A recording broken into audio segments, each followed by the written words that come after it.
discussion ce soir c'est en lien, bien sûr, avec cet épisode de verglas et surtout des nombreuses pannes qu'il a provoquées. Le Québec est-il prêt, selon vous, à affronter davantage d'événements météo du genre, donc des événements extrêmes, avec peut-être davantage d'épisodes de verglas, parce qu'avec les changements climatiques, il faut s'y attendre, selon bien les experts. Répondez à la question en balayant le code QR et allez commenter par courriel et par Twitter. Hydro-Québec, il nous dit que en un peu plus de 24 heures, là, 70 à 80% des pannes devraient être réglées. Ajoutez peut-être un autre 24 heures, on va aller rechercher probablement un autre 10-15%. Est-ce que c'est raisonnable comme, on pourrait dire, comme projection ouais. En fait, oui, parce que dans le fond, c'est très localisé. On n'est pas comme en verglas 98 où on devait rentrer dans des champs, dans des boisés, etc. On n'est pas dans cette situation-là. Les routes sont dégagées. Souvenez-vous, en 98, on avait de la neige, on avait eu une tempête quelques jours auparavant.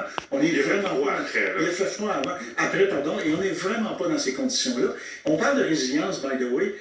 Tous les fournisseurs d'Hydro-Québec, là, les tireaux de saumon, les compagnies d'émondage, les compagnies qui fournissent des poteaux, les compagnies de câbles, etc., la chaîne de résilience que Mme Brochu nous parlait aujourd'hui faisait référence, ça fait partie de la capacité à réagir. Je vais plus loin que ça.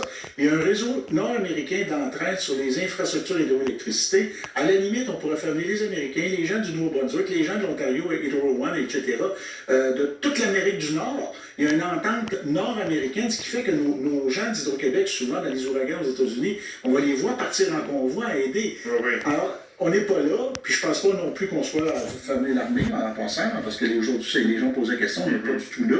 On a une certaine capacité à réagir. Alors, moi, je pense que c'est probable. Une question qui a été posée aujourd'hui, puis les gens se disent, on voit les fils tomber, on voit les arbres tomber sur les fils électriques, on se dit, mais pourquoi ne pas enfouir notre réseau électrique? OK, un tour de table là-dessus, on va régler la question. 100 milliards de dollars. C'est la réponse. C'est tout. Ça coûte excessivement cher. Donc, c'est pas... Mais on s'entend qu'il y a moyen de... C'est pas réaliste. Dans le réseau. C'est pas réaliste. Il y a des endroits où est-ce qu'il faut le faire.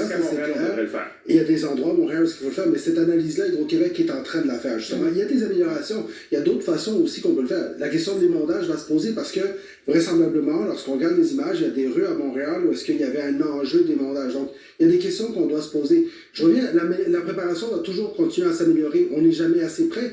Vous savez, M. Racos, les entreprises aujourd'hui et les organisations se préparent à ça. Mais je pense que d'investir 100 milliards pour enfouir un réseau, c'est complètement de la pensée magique. Je suis d'accord parce que, je suis d'accord en partie. Dans le sens où 100 milliards, on pourrait trouver l'argent si on voulait le faire véritablement. Donc, je ne pense pas que ce soit une question budgétaire nécessairement parce qu'on veut trouver l'argent si on doit faire des projets.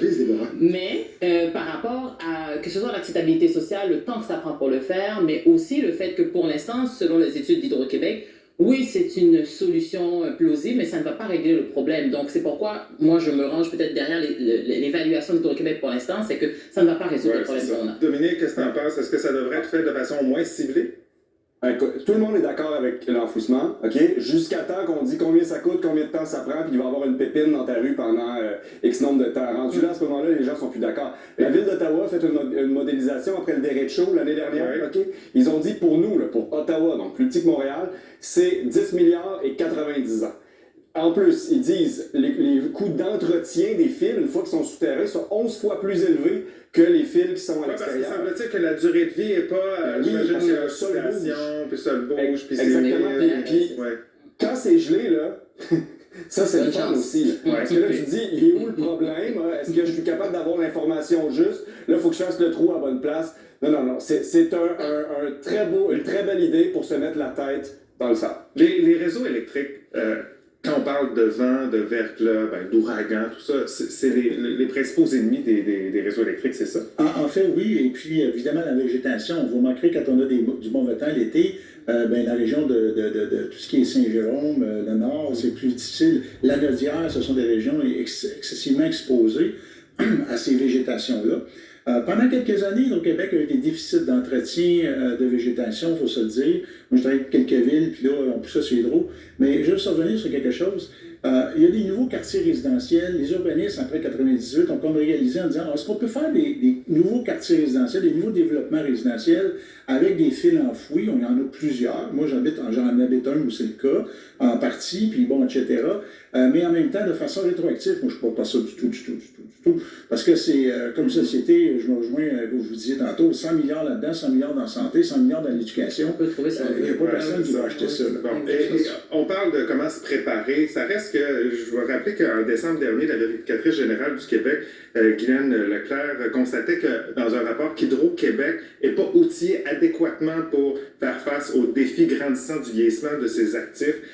Conséquence, la fiabilité de son réseau de distribution d'électricité présentait une baisse marquée. C'est texto ce qu'elle disait. Ça veut dire que si on continue d'avoir des événements comme celui-là, il va falloir investir dans notre réseau, le mettre à jour. Ça veut dire qu'on doit investir dans notre réseau. Puis ça, c'est l'enjeu. Ou est-ce que, pour moi, il y a eu peut-être un déficit à un moment donné, parce que c'est comme si on avait cette pensée magique, justement, que le réseau, il est bon, puis il va rester bon. Je veux dire, ces infrastructures-là, si elles ne sont pas entretenues, elles vont poser problème à un moment donné. Et c'est pour ça que ces événements comme celui d'aujourd'hui sont toujours des rappels importants pour nous permettre de toujours se mettre à jour. Mais Hydro-Québec a reconnu l'enjeu. Madame Brochu en a reparlé aujourd'hui. Ils sont conscients qu'ils doivent faire cet investissement-là. Donc, c'est des choses sur lesquelles on a une certaine prise en charge, et justement, les prochaines années vont nous permettre de toujours améliorer notre préparation. On a Une certaine prise en charge, justement, c'est ça la chose. Qu'à quel point on peut être proactif, parce qu'on sait que ça va revenir, qu'on a cet enjeu-là, que ce soit la tendance mondiale, comme je le disais, mais aussi qu'on est au Québec, on est dans une province, une région où il va faire froid, donc on pourrait être exposé à ce genre d'idées. Donc, de juste avoir ça en tête, mais sans le planifier véritablement, moi, j'ai un enjeu avec ça. Dominique? Moi, je vais aller un peu ailleurs. En ce moment, là, il y a plein d'entreprises qui se battent pour avoir accès à l'hydroélectricité québécoise parce qu'elle est pas chère ou parce qu'elle est pour plein d'autres raisons. OK?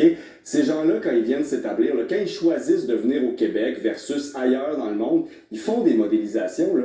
Les gens se battraient pas. Là, ils sont en train de essayer de passer à 50 dans le port d'Hydro-Québec pour essayer d'avoir des mégawatts. S'ils estimaient que notre réseau n'était pas capable de le transporter et de le distribuer aux différentes grandes usines qui s'en viennent, là, au nombre de projets industriels qui s'en viennent au Québec, je pense que les actuaires ont fait leur job aussi. Intéressant. On va aller à la pause, parce que c'est déjà la pause, commentaire de Stéphane qui nous dit « Une chose est certaine, il est important que les autorités prennent des mesures pour renforcer la résilience de la société face à ces événements en investissant dans des infrastructures plus résistantes et en élaborant des plans d'urgence efficaces pour faire face aux pannes de courant et aux conséquences de ces tempêtes. » On s'arrête quelques minutes. C'est vrai le pire, parce qu'on n'est vraiment pas, on n'est pas équipé. Hein?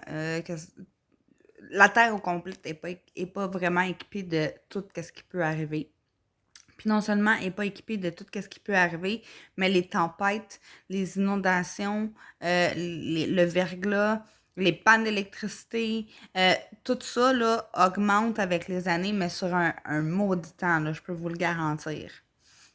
Fait que sur ça, likez, commentez, partagez, puis n'oubliez pas, que ce soit positif ou négatif, il y a toujours quelque chose à apprendre. Passez une excellente journée, les petits amis.